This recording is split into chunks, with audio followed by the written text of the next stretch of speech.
Today we have a real treat. Game 10 of the World Championship match in 1966 between Tigran Petrosian and Boris Spassky. Going into this game, Game 10, Petrosian was up one game in the match.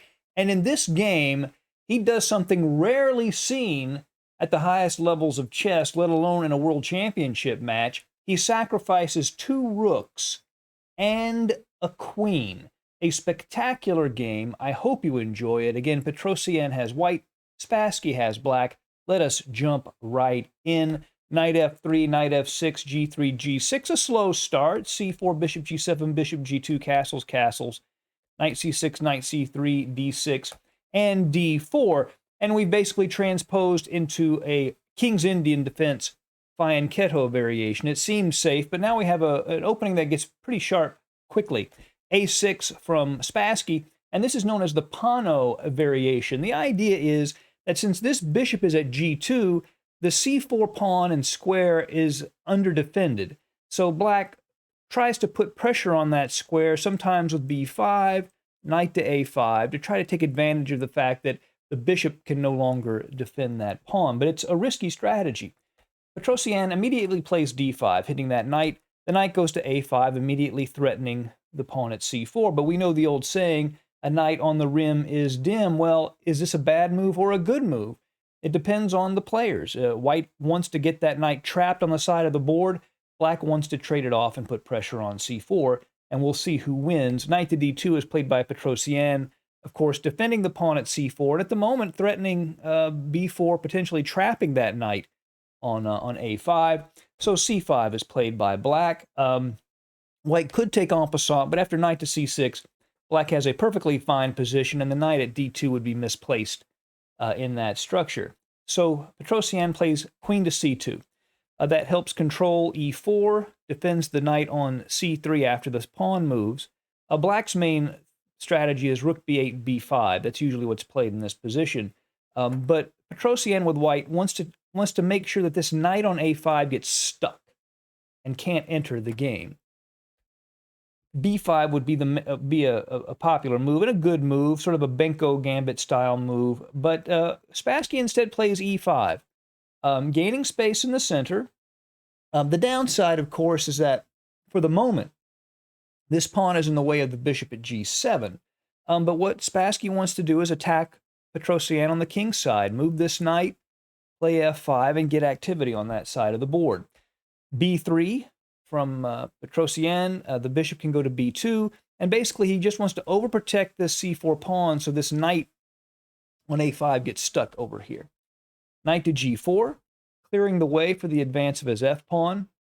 Spassky has aggressive intentions here, so Petrosian plays e5 to help have some control over f5. Black can still play f5, and he does, but here Petrosian captures on f5. It would probably be a mistake to take with the bishop here because it leaves this e4 square weak. He couldn't eject a piece with a pawn anymore, and after knight de4, he would be well placed.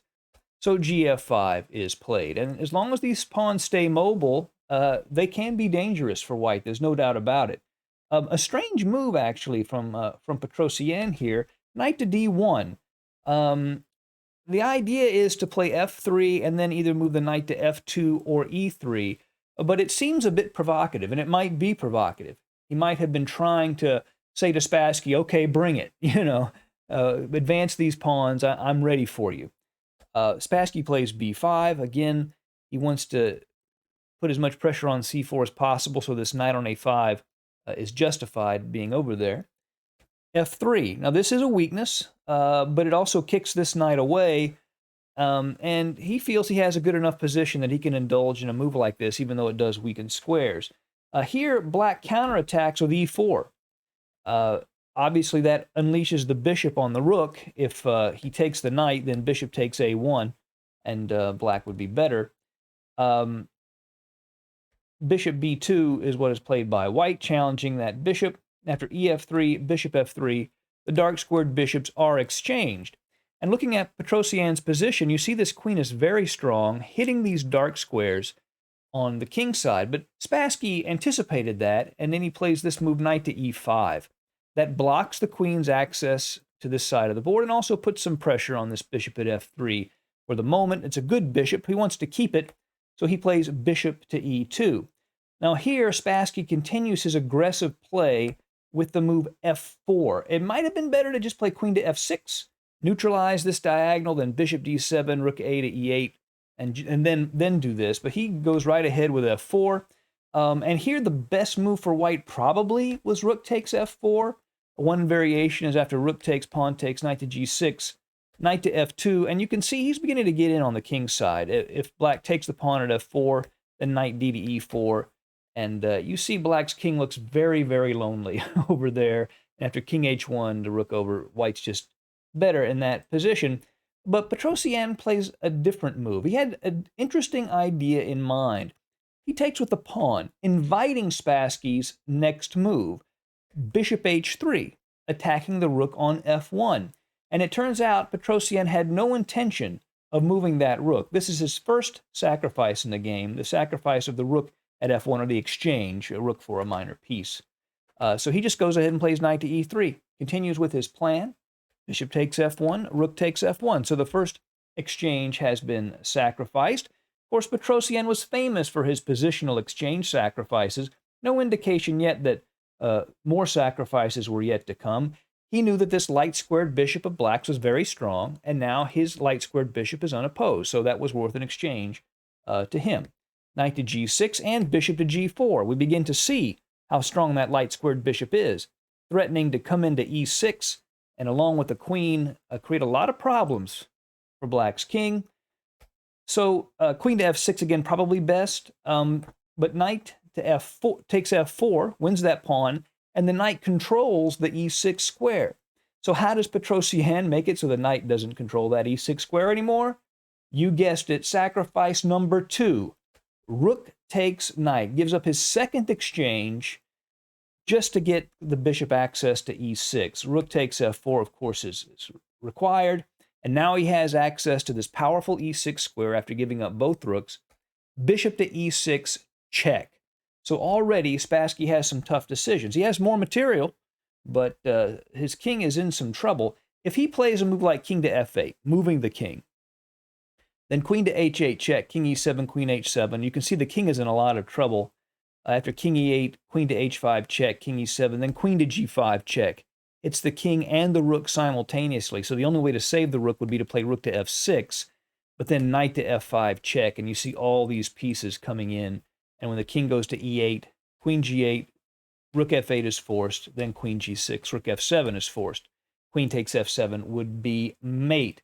So he can't just run his king away. He's got to block the check with rook to f7. What they, he gives up one exchange back to Petrosian. At least he still has the other rook, right? Well, we'll see. Knight to e4. Now these knights are beginning to come in. This knight is threatening to go to f6, which is only defended once by the queen. The rook is pinned, and this queen supports it. Also, the knight at e3 could come into f5 and just swarm black's king quickly. The queen goes to h4. Attacking the knight, also potential checks on e1 could cause some trouble, but Petrosian is not worried about that, and he takes on d6. Now he's attacking this rook a second time. If Spassky plays queen to e1 check, then just king to g2, and after, say, queen takes knight, bishop f7 check, king to f8. This next line looks complicated, but it's forced. Queen to h8 forced. This is the king to e7, and then knight to f5 check. Forks the king and the queen. And you see black's attacking white's queen also, but he can deal with that easily. After, say, king to d7, bishop e6, king c7, he can just take the pawn with check. Now the queen is not threatened anymore. And when the king moves, he could take the queen. So seeing that, of course, Spassky plays queen to g5 check instead, king to h1, and now rook a to a7. What if he just takes the knight? Well, then you get the same variation we just saw. Knight f5 check, picking up the king. By the way, if he takes the bishop, it's still the same thing, just queen g7, and then he would take. So that won't work. So he plays rook a to a7, hoping to, maybe he'll have to give back both exchanges, but he can still fight, right? That's his hope. But now comes one of the most aesthetically beautiful combinations, perhaps in World Championship history. Two rooks have been given up for minor pieces. Now comes a brilliant combination. So I'll pause for a second. You can pause the video to see the first move of this combination or to guess it. Okay, give you a second. All right, here comes move number 1. Bishop takes f7 check. All right, simple enough. You take the rook, you've regained one of the exchanges. Then rook takes f7. So what is the next move? And of course, there's a bit of a hint here that you have gotten up to this point. What is Petrosian's next move? Give you a second. That's right, here it comes. Boom! Queen to h8 check. What a beautiful, beautiful move. And so powerful that Spassky immediately resigned in this position. Of course, he would have to take the queen. All right, he has to play king takes queen.